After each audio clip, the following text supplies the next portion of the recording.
I saw lots of skeletons. I looked on the kitchen and I saw like series of skulls like this, and I was like, oh shit, this is gonna be some trip.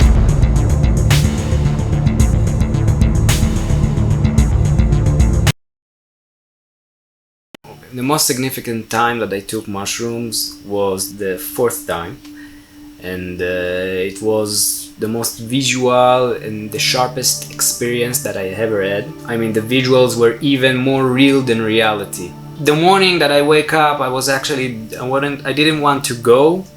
I felt like keep sleeping because I felt good. Finally, I have a good sleep. I didn't want to stop it, but I gave my word and to myself and to the shaman. So I said, okay, I'm doing this. I don't care.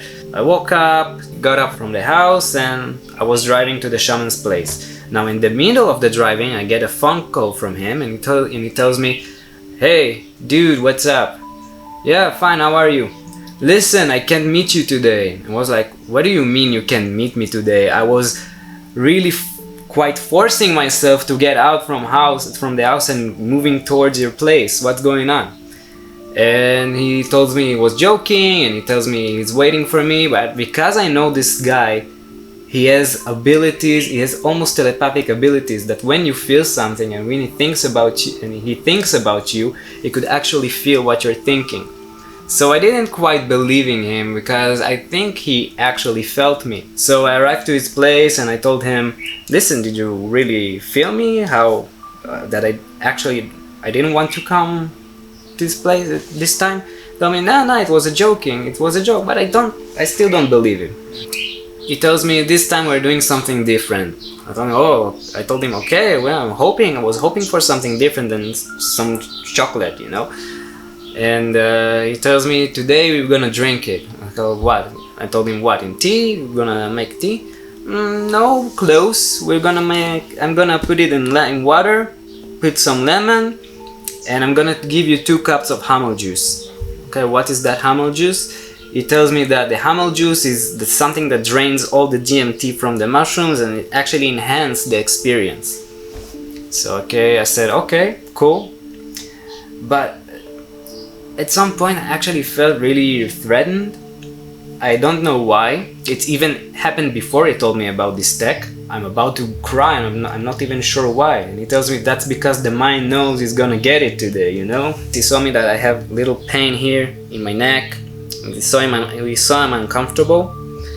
And he tells me what's happened here. And I told him just pain, stress, you know? The setup was that he actually helped me through meditation. We helped me to meditate like 20 minutes. The pain was quite faded away, but still remained. He set me down on the mattress and he was giving me the mushroom and the hamel juice. The hamel juice tasted really like a veggie juice, you know? It's not bitter, but it's not sweet. It's, you know, like I take celery and make a juice from it. I consumed 3 grams and drank 1 cup of the hamel juice. And he also suggested that we'll do rapé. Rapé is not psychedelic, but it's something that helps you to open up your mind and let go from how can I say it? It helps the mind to relax and at the same time to open up. So he took up a tube, some sort of tube that has 2 ends and another from here. That end comes to you, that's so you can blow, you know, one person blows it up to another one. He put in it a green powder, inserted one to my left nostril. He blew it away, and the moment he blew the powder to my nose, I felt like a green fire comes and cleansing all this. It was uncomfortable, but at the same time it was really, really relieving because I felt so clean, and all this place, all this left side of my head is opening up. I needed few moments to relax, and then he goes to my right nostril and whoosh, the process is complete. And when he completed it, I started to feel the mushrooms kicks in.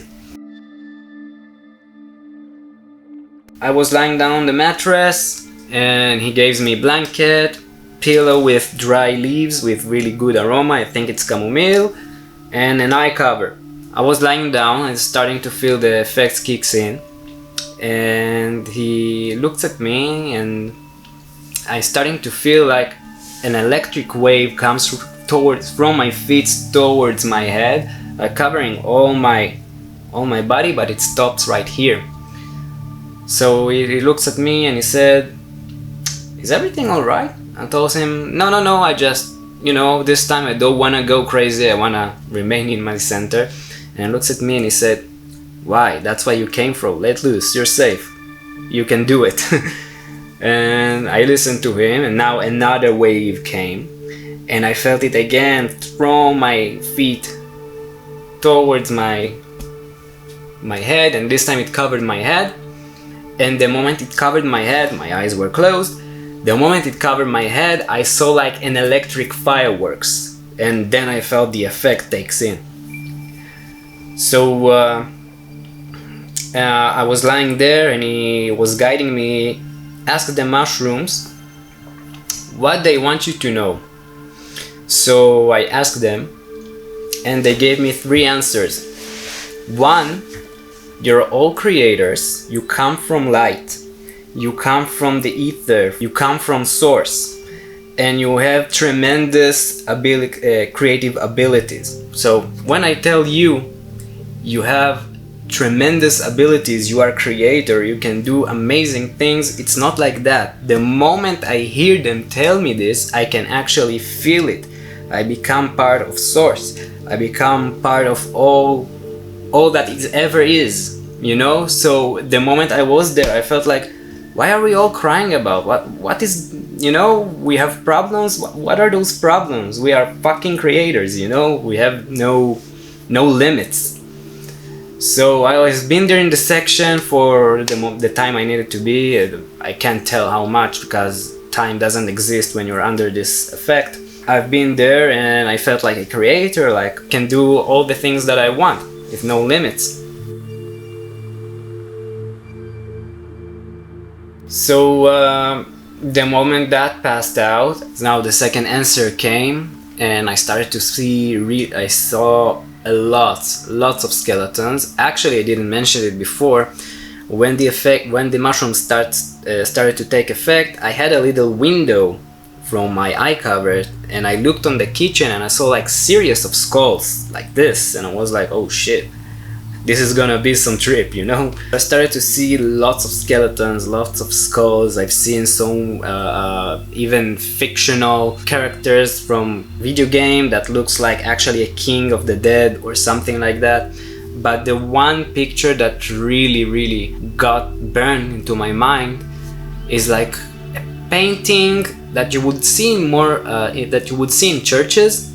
The painting was a king, a skeleton of king, like gray hair still comes from his skull, a crown that is made of gold, and maybe 3 diamonds of red, I'm not sure of it, and he holds a scepter in his hand from gold, and he sits on his throne, but in a really deserted room in his castle, and everything is great except that you have a little window from the back that a little light comes there. So it was like dead king, skeleton of dead king sits there, and I was starting to looking for an answer. Okay, what all this mean? Why are you showing me skeletons all of a sudden? So they told me, I got an answer. You're all kings, but you're dead kings. So the moment I got, it's like in the first time, the moment they told me you're dead kings, I actually start to feel like a dead king. I felt dead, I felt like a skeleton, my fingers started to be crooked like this because I got the character on me. But I still remained powerful, I still remained that I could command reality around me. I was been there as much as I needed to be, and I asked, wait, but why are we dead king? What's going on here? Then the moment as I finished to ask this, I got a zoom in to a bone of a skeleton, and I saw nasty little bags going from one way to another, green goo in the level of radioactivity, and it was really disgusting. It's like I met death in the level of this, and I felt like I'm having a level of death on me, and I smelled accordingly. And I saw also a jaws of human bug of that creature. I'm not sure what it was, but it wasn't that pleasant either. And I remained there as much as I needed to remain there, and I asked, okay, I need an explanation. How all this is connected. So the mushrooms started to give me a lecture there. They told me, you're all light beings. You come from source. You have tremendous powers, abilities, but you're dead kings because there are those little nasty parasites inside you that limit your God-given abilities, and you can't use them, and they're actually affecting your emotions and feelings. So I asked them, wait. For how long they've been here? And they told me they are here in this space for a long time, and they are actually agents of death. And I told them, okay, so you want to tell me that everyone are being mind controlled by those things? And they told me not only that, they made you as your host to build all your systems that you have today, and take a look, they're all built on fear, competition, and lack. And I was like, okay, it makes sense. It does make sense. And they added, not only they built all this, they made your food industry as a path to make themselves go into your bodies. They put themselves in a hibernate mode in your foods, and you eat them. When they get to your bodies, they have their land and the oxygen they need. You're like an oxygen to them. That was really tremendous realization there. The moment this section it was about to end, I asked myself, wait, we're still creators, we're still coming from light. What if we can create a reality that those creatures are not here, they do not exist? So that's a food for thought. Now I can't really confirm this, I can't really tell you if it's the truth. I just know how it felt that moment, and it felt like it made sense.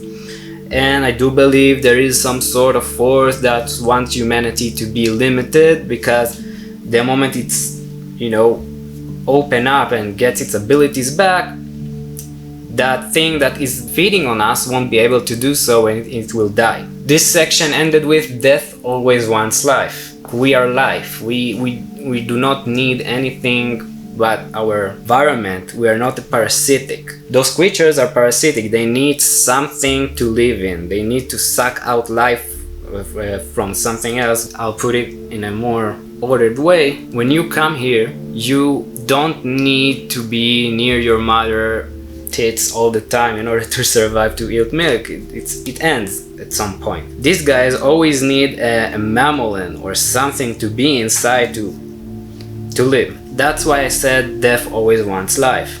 So the moment I said this, like my right arm, which is always getting crazy in the trips, really wanted to be detached. It's like wanted to go out from my body. My left, it's like it didn't want to follow, but it wanted to follow. So it's like a cycle all the time. I will get into it later.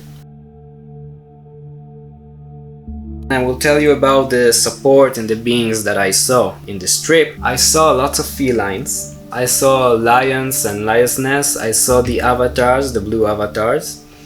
It was quite funny. I still suffered from my vertebra here, and I was breathing. I was trying to release trapped energy through a yawn.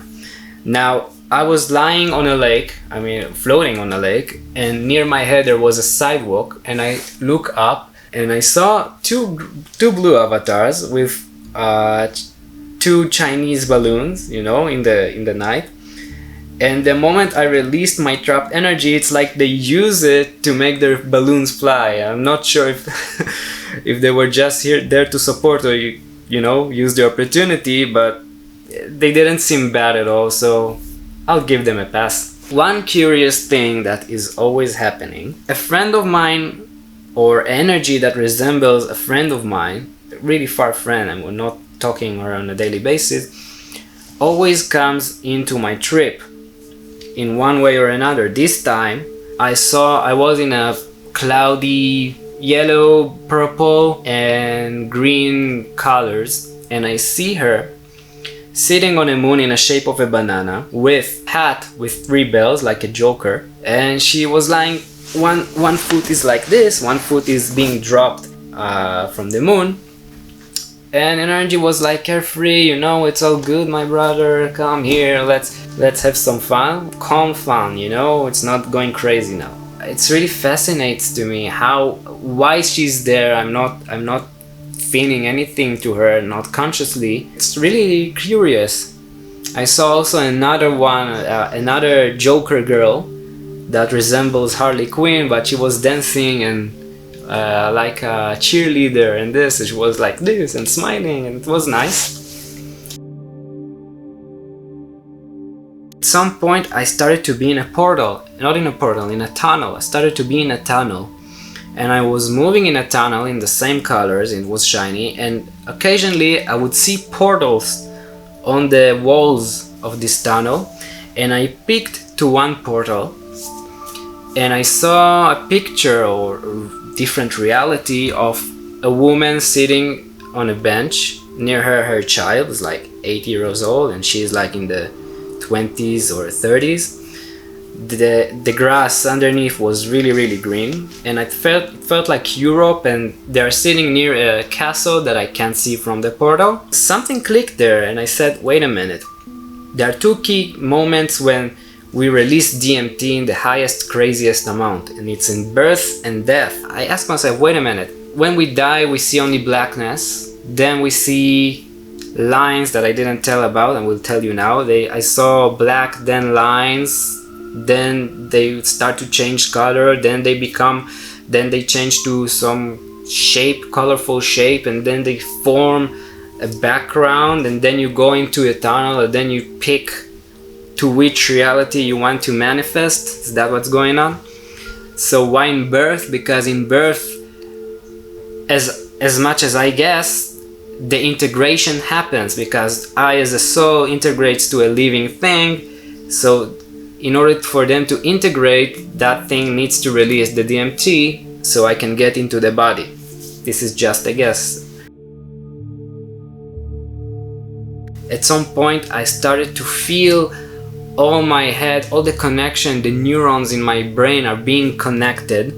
I'm starting to see really fast pictures. I see lungs being inflate and deflate. I see light, dark. I see duality in so many forms, and my hands started to do this. Now I'm not a Luciferian motherfucker that, you know, showing you these fingers. It's like one is dark, one is light, and it's, as I told you before, death, life. Death always wants life, and they create this kind of a bagel form that I show you with my hand. It's like in the movie Everything Everywhere All at Once. There is a scene there that the daughter of the hero takes her to show her some magical bagel, and that bagel actually represents the universe. It was in dark and in every colors. It was connected to what I've been seeing. I took off the eye cover. It's needless to say that I was quite exhausted, and because you don't eat and you don't mostly drink before this trip because you need to be clean. So I was trying to get up. I told to the shaman, listen, I think I'm done. And he looks at me and said, oh really? I don't think you're done. And I was trying to get up and I couldn't. I was too exhausted, but I needed really to pee, so I rested a bit and then I got up. I saw the effects takes down. I didn't see distorted reality anymore. So I got up really quick and I said, okay, yeah, I'm done. Woohoo!